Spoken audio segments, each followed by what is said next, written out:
KTO Radio présente À haute voix, la lecture intégrale des œuvres spirituelles majeures.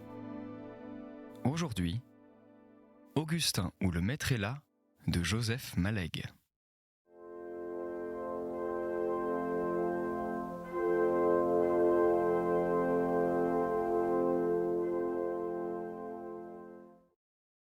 À sa première visite, Augustin aperçut, lui tournant le dos, une jeune fille d'un blanc laiteux, d'une grâce inattendue, cachée dans la partie obscure de la pièce, qu'éclairaient ses beaux cheveux blonds tendres de jeune anémique. Ce fut la seule fois qu'il la vit. Tandis que chez les Badouno, la situation économique était claire, le salaire limpide, les parentés évidentes, ici le mode de vie, les ressources, les filiations. Tout plongeait dans la même imprécision qui baignait les meubles. Quoique le peintre nain fût en chômage perpétuel, il arrivait qu'on sentit de bons ragoûts à l'oignon, des sauces bien mijotées. Le chuchotement du peintre expliquait que sa jeune fille était instruite, avait son brevet simple, aimait extraordinairement lire, faisait des journées dans les produits chimiques Fuxelnode ou Luxelnode, que des messieurs voulaient la pousser, lui faire étudier son brevet supérieur, que c'était bien difficile,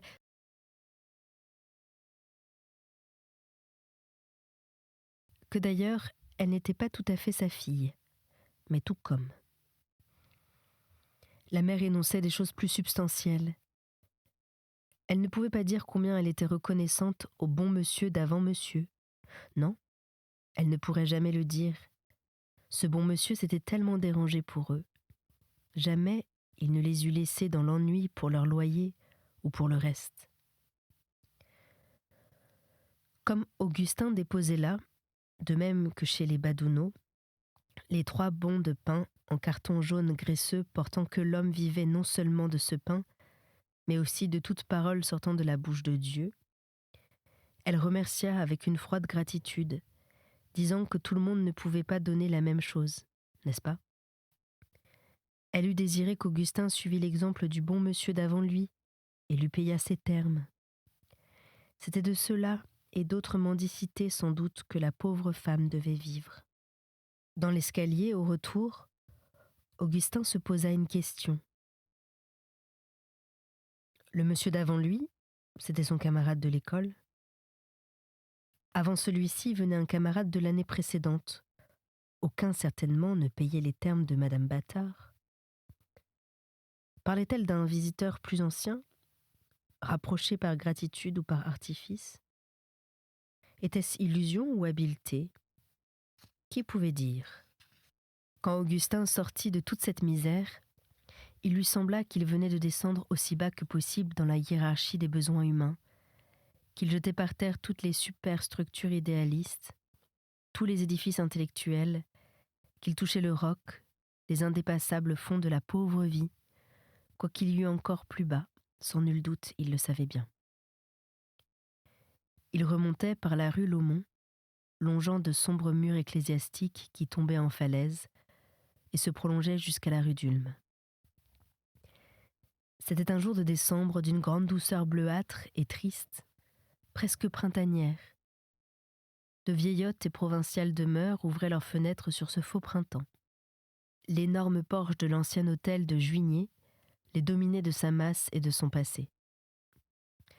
Augustin sourit à ce mot de superstructure, évoquant un matérialisme historique cher à Brûle, reflet de Marx et de Labriola.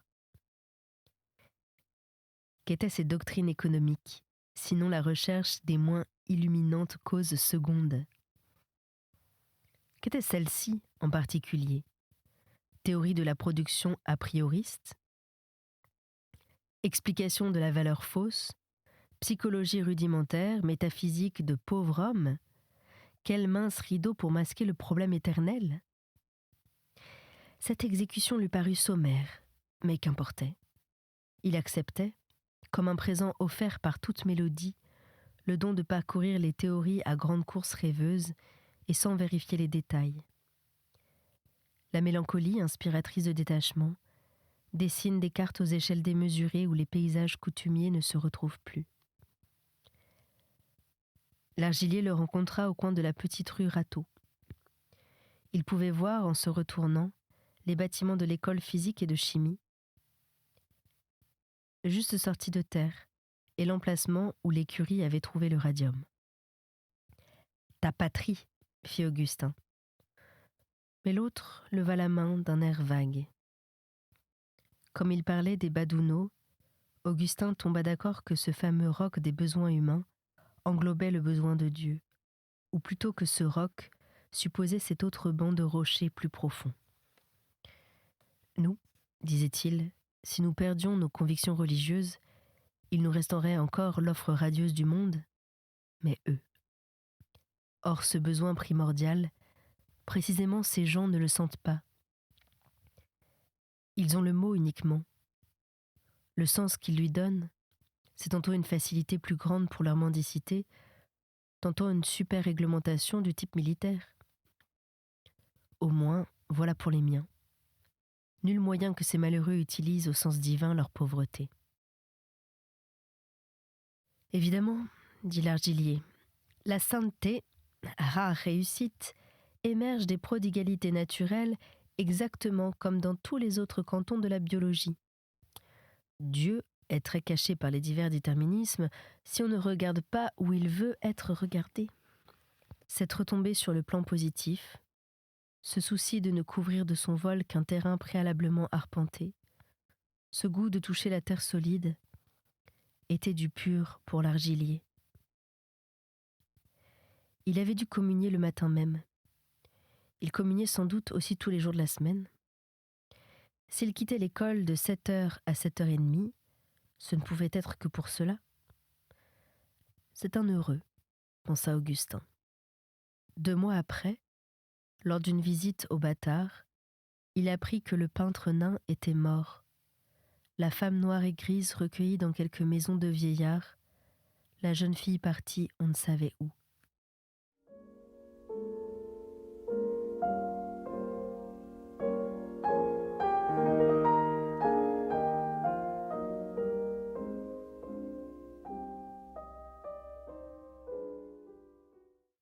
Vers février, Augustin reçut de son père une lettre dont l'optimisme le frappa, quoiqu'il ne fît point disparaître cette résignation renonçante développée en lui ces dernières années, assez voisine parfois de celle des clients de Saint-Vincent-de-Paul.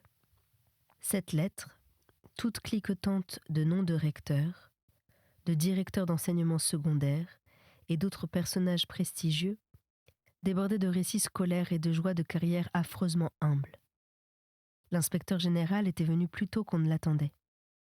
Monsieur Méridier parlait de son aspect froid, cassant et fin, en termes où s'avouait une timidité devant la force, que ce faible dissimulait autrefois avec tant de finesse. Évidemment, Augustin n'était pas remplacé, mais 2 ou 3 élèves, sa monnaie, faisaient encore figure de choses montrables. L'indiscipline du jeune marguillier Jules, cadet de l'autre, avait éclaté en pleine inspection générale à la suite d'un pari, on le savait maintenant. Il avait pouffé de rire, tout haut, à une équivoque stupide sur le mot latin lapis, puis reprit soudainement l'air ingénu d'un bébé. C'était heureusement au cours d'une explication de Virgile qui plaisait à l'inspecteur général. Et iam prima novo spargebat lumine terras. Sans daigner parler à Marguillier, bien entendu, l'inspecteur s'était montré d'une autorité écrasante en une phrase qui alliait tout. Une exacte hiérarchie des pouvoirs et l'élégance des termes où rien ne se répétait. Monsieur Méridier, n'hésitez pas à désencombrer votre classe des éléments inaptes aux études secondaires. Monsieur le proviseur, d'un ton fort sec, voudrait bien s'occuper d'en débarrasser le lycée. De mon côté, je ferai le nécessaire auprès du ministre pour qu'il en allège l'université. L'élève marguillier Jules n'avait pas escompté ce coup de foudre parti de l'Olympe, etc. Le récit se prolongeait 10 ou 12 lignes encore. À la fin de la classe, sans faire allusion à l'incident, l'inspecteur général avait dit à M. Méridier textuellement ceci : « Êtes-vous le père du normalien ? Vous vous êtes laissé oublier ici.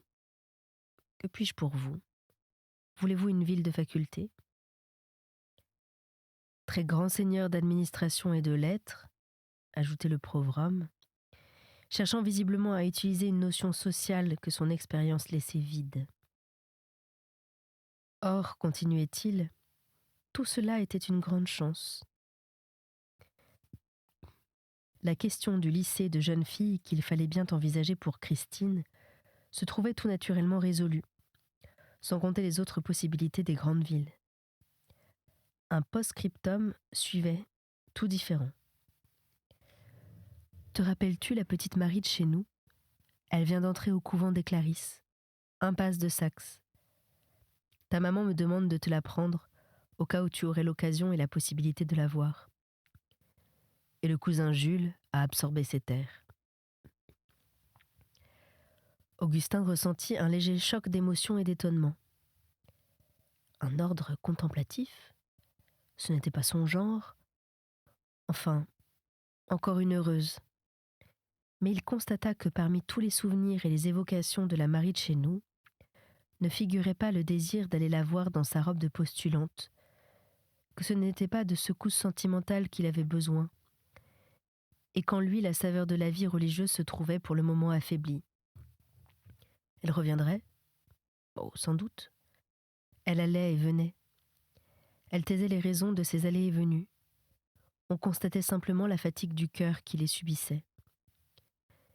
Errant parmi ces ruines encore habitées, Augustin y trouva le sceptre d'un abbé historique et mystique, positif et religieux, comme sa mère et comme Marie. De celui-ci, il avait directement besoin.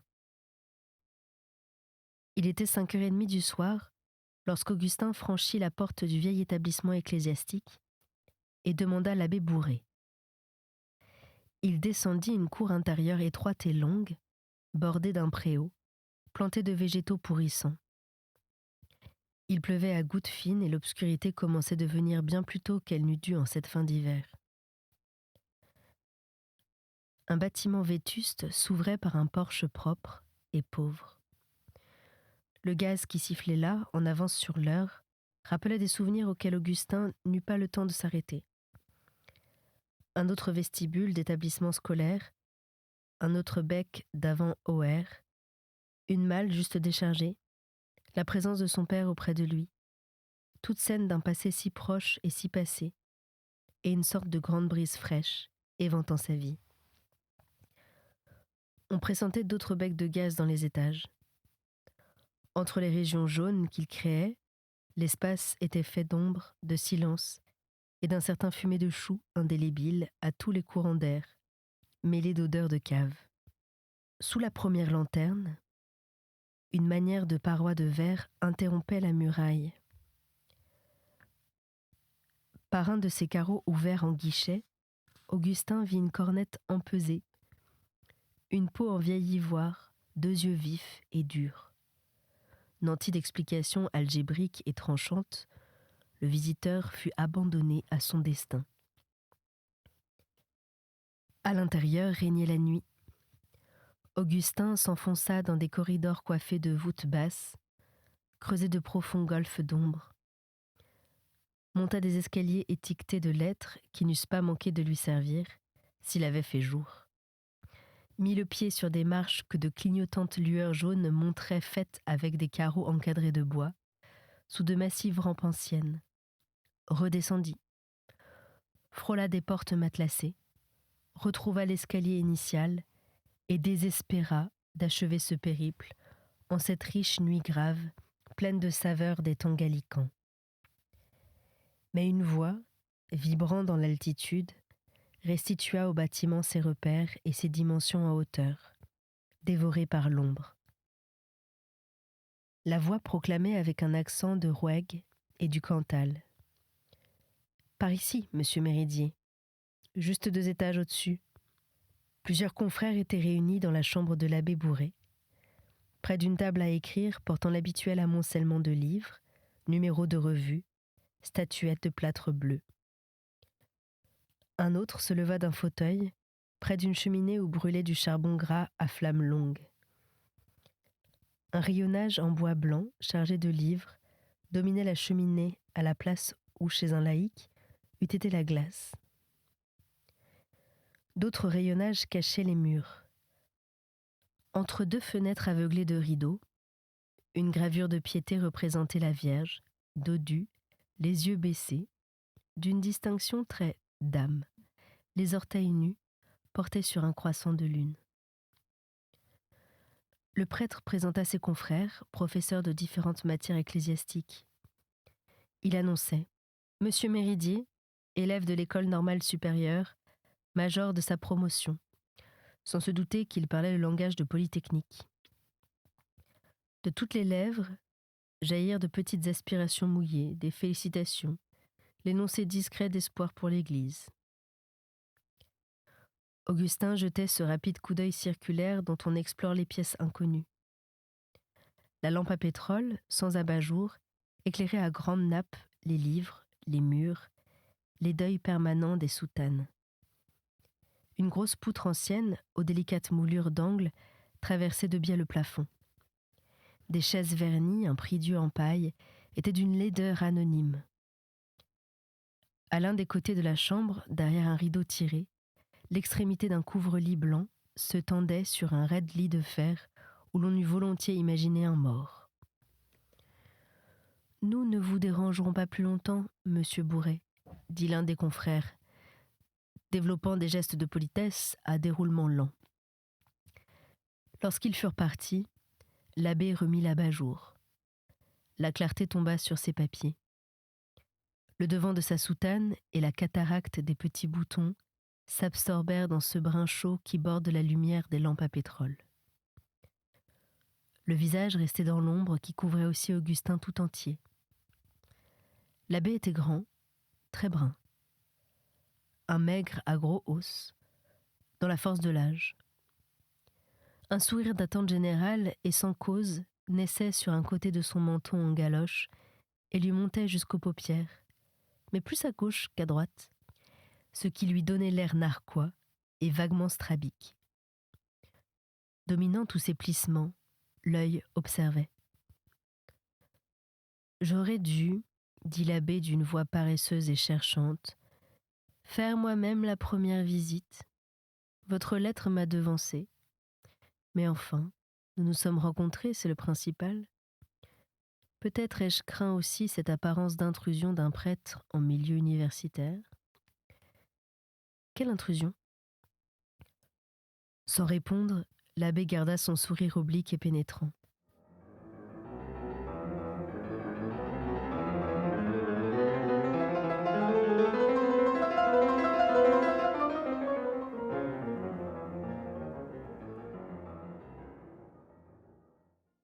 Augustin s'était imaginé un méridionalisme naïf, une fleur noire de séminaire départemental, un cœur frais et fatidique.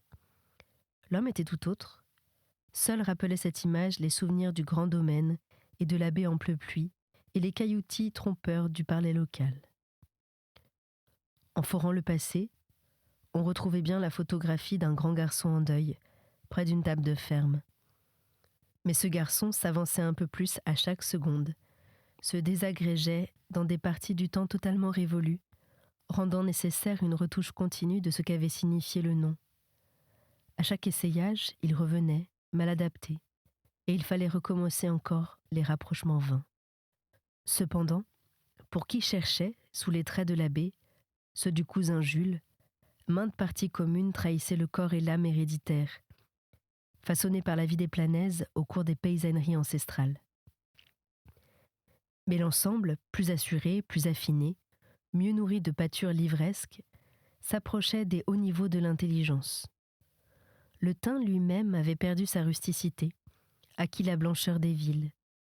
Au surplus, qu'est-ce que tout cela signifiait au juste ? L'abbé s'éternisait sur des sujets de pure conversation. Le dernier séjour au grand domaine, les séjours précédents, le long temps qui les avait séparés. Augustin dit qu'il connaissait l'entrée en religion de Marie, s'étonna qu'elle eût lieu à Paris et dans un ordre contemplatif. Il eût supposé une congrégation hospitalière, quelque ordre local du Puy ou de Saint-Flour. Nul doute que la vocation ne soit née dans ces couvents locaux, mais finalement le bon Dieu l'a voulu ailleurs, dit l'abbé, qui serra ses lèvres et baissa les yeux, puis les ouvrit de nouveau sur Augustin, d'un air de soumission confite à une autorité qui n'a pas de compte à rendre. Des tapotements de pluie frappaient le rebord en zinc de l'une des fenêtres, produisant un bruit régulier assez agaçant. Dans l'échange de mots qui suivit, l'étonnement d'Augustin crut à chaque minute. Il voyait l'abbé manœuvrer les affirmations les plus simples avec une manière de lourde et inintelligible prudence, rappelant le cousin Jules aux prises avec le père Sazerat. Il l'entendait répondre aux plus ordinaires questions sur sa situation à Paris, en mots d'une imprécision étudiée. Oui, il y avait bien une dizaine d'années à peu près qu'il avait quitté le Cantal, quelque temps après son ordination. Maître de conférence à l'Institut catholique ? Non, pas tout à fait, pas précisément. Oui, sans doute. Il y avait ce que disait l'affiche. Tout au plus remplaçait-il, quand besoin était, quelques maîtres de conférence, guère au-delà. S'il y avait des conférences d'hébreu et d'écriture sainte, l'affiche le disait. Une autorité spéciale en ces matières ? Oh oh oh ! Ici un gros rire de bonhomme. Il est bien difficile d'appeler ainsi sa faible compétence. D'ailleurs, pour un prêtre, retour à la gravité compassée, la spécialité consiste à s'en tenir au champ d'études où ses supérieurs estiment qu'il rend des services. Avec une modestie interrogatrice, c'est là que Dieu le veut, évidemment. Un doctorat ? Ah, certainement. Pour un prêtre que ses études doivent diriger vers un professorat, même de grands séminaires, c'est un devoir que de posséder le doctorat en théologie. Encore plus, bien entendu, si son activité s'exerce dans le cadre des universités catholiques. Ah, vous parlez du doctorat ès-lettres, des doctorats universitaires. Ah, c'est une toute autre question. Tout autre. Tout autre. Puis, disant « Il fait froid, je trouve », il s'approcha de son propre feu. Il promenait lentement devant la cheminée un dos plein d'un plaisir méthodique. Comme il présentait au foyer des jambes écartées, ses pantalons noirs furent visibles sous la soutane, spectacle qu'un laïc a l'assez sotte habitude de trouver bouffon. Non, continuait-il, je n'ai pas à proprement parler de ministère. Certains de mes confrères entendent régulièrement des confessions. Il m'arrive à moi-même de donner des instructions ou des retraites. J'ai tout loisir. Votre âme, dit Augustin, est celle d'un savant ? Oh, un savant ! Ce mot vise les résultats. Tout ce dont on peut se flatter est d'être fidèle aux méthodes par lesquelles on y arrive. Après l'inattendue fermeté de cette réponse, il reprit son air de bonhomie indolente qui paraissait supporter avec résignation le visiteur. Augustin commençait de le soupçonner. S'il n'avait pas, comme il disait, fait lui-même la première visite, ce n'était pas crainte d'une intrusion. La combustion du charbon cessant d'émettre des flammes se prolongeait sous une croûte rose-feu.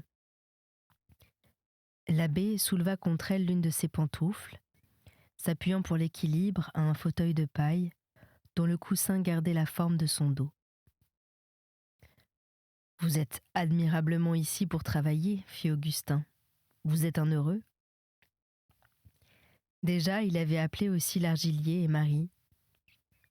Il pensa qu'il se répétait. Avocat des vertus moyennes, l'abbé souleva avec une onction ecclésiastique sa main robuste et bien lavée. « Je ne songe pas, fit-il, à m'en excuser. Pour les ordres intellectuels de l'Église, bénédictins, dominicains, les études sont un devoir de règle. » Il tendait les lèvres pour ce narquois sourire du coin gauche.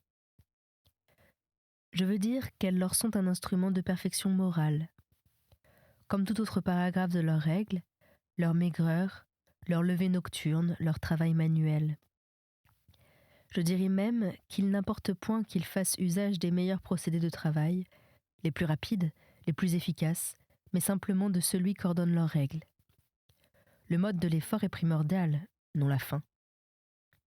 Mais le prêtre professeur est chargé d'une fonction dont l'exercice correct importe à l'Église. Son devoir d'État veut qu'il se donne les conditions les plus favorables à l'exécution parfaite de son travail. Pourvu qu'elle reste morale, bien entendu, aucune fonction ne devant imposer le péché. Une austérité plus marquée, un sommeil ou une nourriture appauvrie, gênerait ma pensée et, moralement parlant, serait mauvais. La fin de l'effort est primordiale, non son mode. Glissant la main dans son cou, il rajusta son rabat qui s'était déplacé et attendit avec une sorte de hauteur patiente. « Je comprends, » dit Augustin, amusé de cette scolastique. « Votre souci principal est de penser juste. Au reste, rien dans cette chambre n'indiquait d'autre préoccupation que celle d'une vie purement intellectuelle, qu'un formalisme froid coupait de bréviaires et de prières. Pas d'objets d'art, pas de souvenirs. Des représentations de pitié banalement anonymes, comme ces chaises de paille. On le sentait sans besoin que d'érudition. Fellow d'un Oxford médiocre, confortable et ignoré. « Je n'ai pas d'autre souci que celui de me donner les moyens de penser juste, fit-il, soulignant autre d'un soulignement qui rectifiait.